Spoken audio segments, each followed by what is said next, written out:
পাবেন। আর কথা বলেন না কেন? নবীকে যদি ভালোবাসা দিয়ে জান্নাতে পেতেন তাহলে সর্বপ্রথম নবীর আপন দুই চাচা আগে জান্নাতে প্রবেশ করবে। কথা বলেন না কেন? নবীর দুই চাচার নাম, একজনের নাম আবু তালিব আর একজনের নাম আবু লাহাব। আবু লাহাবের নামে কোরআনে আল্লাহ একটা সূরা নাজিল করেছেন। আর ওনার চাচা আবু তালিব এই লোকটা এত মহব্বত করেছিল রাসূলুল্লাহকে, এত খুশি হয়েছিলেন, সব জায়গায় রাসূলুল্লাহকে অপমানিত করলে সেখানে প্রতিবাদে বাধা দিতেন তিনি।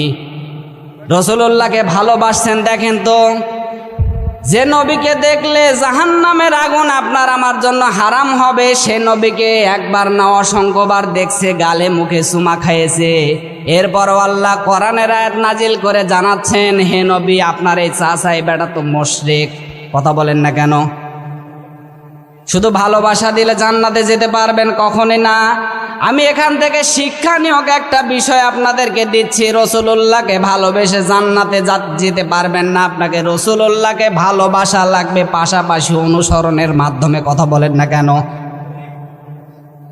এই অনুসরণ কি বাংলাদেশে আছে? শুধু আবেগে বলি রাসূলুল্লাহকে ভালোবাসি। আর আপনার থেকে কম ভালোবাসেনি নবীর আপন চাচা আবু তালিব।